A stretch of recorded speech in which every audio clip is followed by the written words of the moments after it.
So today I'll be teaching you how to be the ultimate teammate. Basically, you're the guy on the team that everyone wants on their team. When your team steps out onto the pitch and they see you walking onto the pitch, they think in their head, "Alright, he's on the pitch, everything's gonna be good." So obviously this could be in matches, but this could also be in your training sessions as well, where you know what I'm saying? Let's say you've done a little training match at the end, and what's it called? Two people have been decided to be captains. You're always one of the first. You're one of the first guys because they know that this guy's gonna help us win. This guy's gonna help us make an impact, basically. And obviously, being quote unquote the ultimate teammate, you don't really have to be the most loved player in the team. You don't have to be buddy with everyone. It's just literally a case of like when, like I said, when your team steps out onto the pitch and they see you come, they see that you're there, they think, okay, he's here, we got a good chance of winning today. It's more that type of vibe. Like I said, you don't have to be buddy with everyone, but when it comes to the football, people put respect in your name, basically. So let's get into it. Now, the first point of being the ultimate teammate is to literally, this is an underrated one that I feel like people don't focus in on enough. And it's literally just the simple fact of just giving your teammates compliments, just praising your teammates, even if it's the little things they do on the pitch, literally just praising them. Like praising people is literally like one of the most underrated things you can do, because you don't actually understand like the positivity it breeds on and off the pitch. You know what I'm saying? Like, for example, I remember when I would play, and let's say our team scored a goal.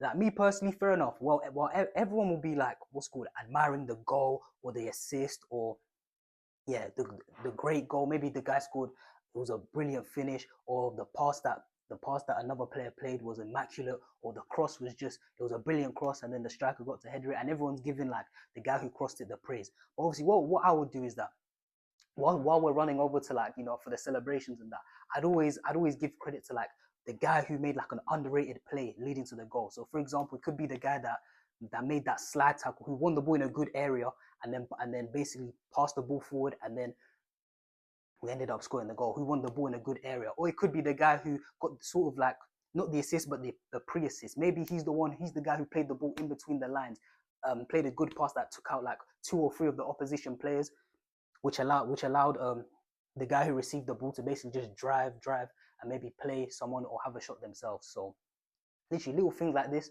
could just help your teammates' confidence so much, especially if they're new players as well. Our deeps, like, I'll see new players would come onto the pitch, and they'd be a bit nervous. You see them, they'll be looking around like that. They don't really feel confident. But as soon as they do something good, and everyone starts saying, "Yo, well done, good play," or basically just praise them for something. Maybe they do something good. Maybe they track back and make a last ditch tackle, or they play a good pass, a good passage of play. As long as you keep encouraging them, you just see their chest starting to come up. You see the shoulders starting back, and they look way more confident. So yeah, it's especially effective with new players, and a lot of the time, them players who are normally bench warmers, who normally start on the bench. Trust me, them sort of players, they need it. They need that encouragement. They need that praise, literally on the little things, just to boost their confidence, because their confidence isn't the highest already. They're probably coming onto the pitch thinking, "Oh damn, like, I don't really play anyway. I'm not as good as the guy who I'm replacing today." Blah blah. They probably have all these things going through their mind. So literally, just praise them literally on the little things, and just boost their confidence up little by little by little by little. And another thing about this as well is that if you're the guy who's always praising people, always giving people credit where credit is due, yeah. When it's your time to complain about something, when it's your time to complain that the standards aren't good enough, that someone played shit, that someone did this, you have the license to do that, because everyone will be like, "Alright, cool. If he's criticizing me and this is the guy who's praising people all the time, then what he's saying must be true. What he's saying isn't like a personal attack. It isn't like what's it called? He isn't like intentionally being disrespectful, intentionally being hateful in any sort of way. You know what I'm saying? But if you're a guy who never gives praise, or if you're a guy who never gives praise, but then you're always complaining at people, bro, soon they're just gonna be tone deaf to whatever you have to say. You could be giving them the best advice in the world, but if they see you, if you're just labeled as the guy who moans all the time and never praises anyone at all, then they're just gonna be like, "Oh, whatever, man." Even if like I said, you could be giving them the best advice, but if you're, like I said, if you're the guy known as, "Oh, he's the guy who just moans all the time," he just moans all the time, people aren't really gonna respect what you have to say. You know what I'm saying? However, if you're the guy who's praising all the time, even when it's your time to criticize them, they're actually gonna take it in. They're actually gonna listen, because they're gonna be like, "All right, cool. What this guy's saying is not personal. It's not subjective. It's just objective. What he has to say, Whatever he has to say is just for the betterment of the team, so the team can move forward and start winning football matches. So yeah, that's the luxury you get when you constantly like praise people, compliment people on what they do well. So yeah, that's the first point in becoming the ultimate teammate that people want to be around. So the next point in being the ultimate teammate is literally to know your teammates' strengths and weaknesses.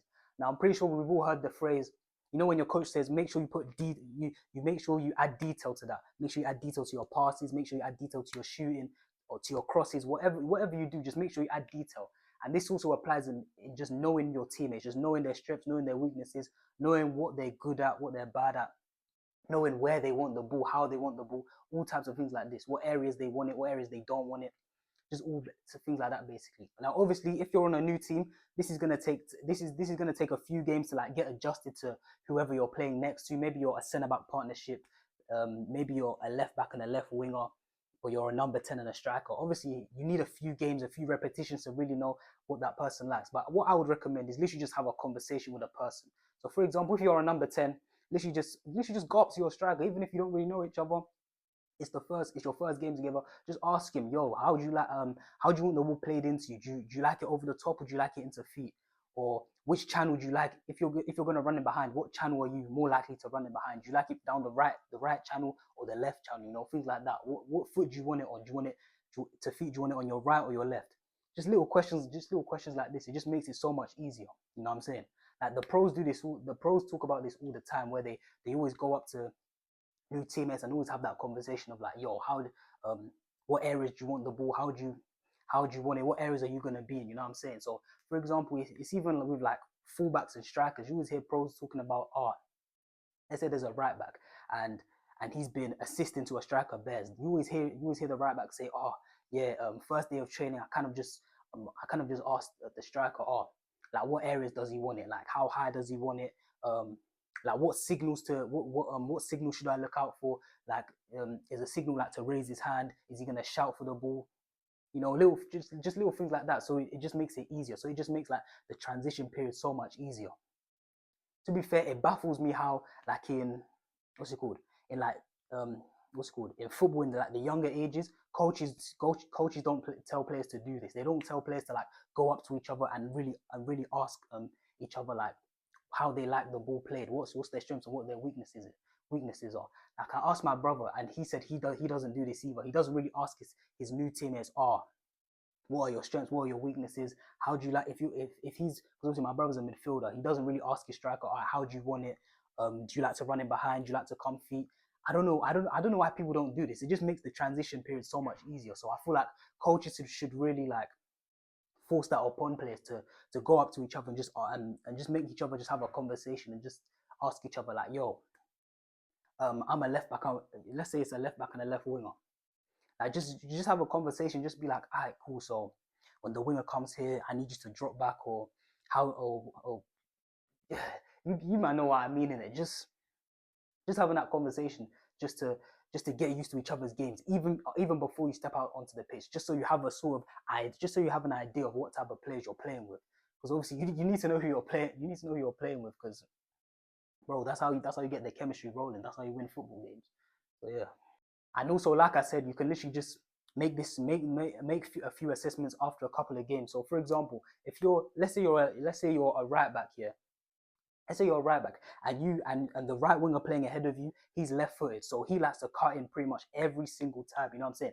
And after a few games, you notice that damn, this guy doesn't really go on the outside, and because he doesn't go on the outside, he's a little bit predictable. So what should you do as a right back? You should go make that overlapping run. Just give him what's it called? Help him out. Give him that overlapping run, and then with that overlapping run, that gives him like a split second, a bit of space where he can drive inside, where you've pulled out the fullback and he can drive inside, maybe have a cross, maybe have a cross, what?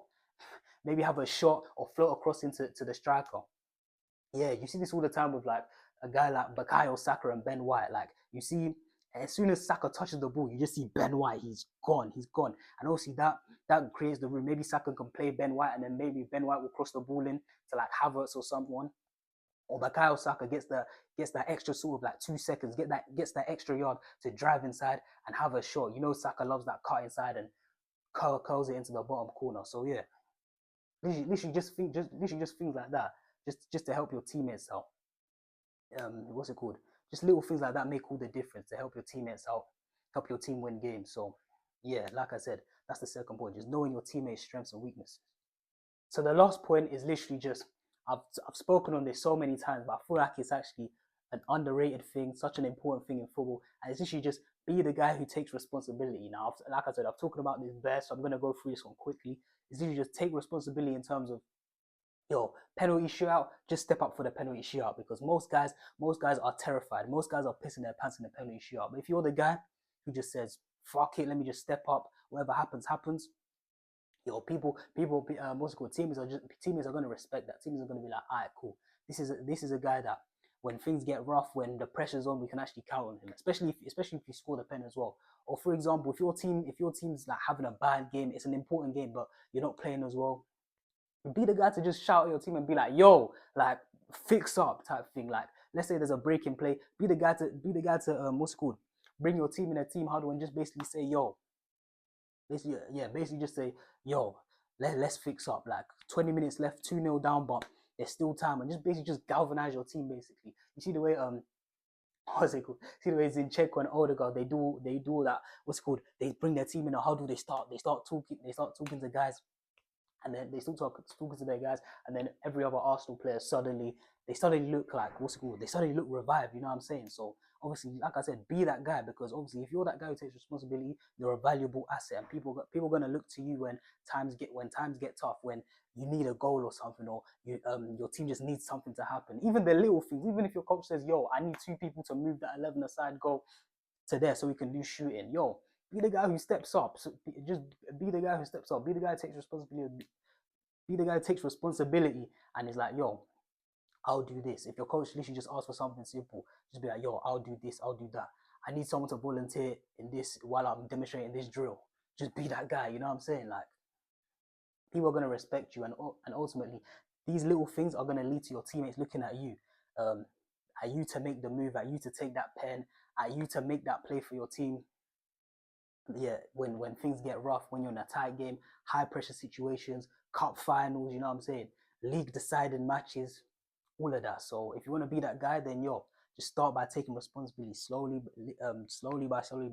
Just start with the little things, and then soon enough, people are going to be looking at you for the big games, basically. Whether it's a penalty shootout or someone just to step up and make a play to help the team win. So yeah, that's all I got to say in this vid. Hope you enjoyed. I've been JT, and I'm out.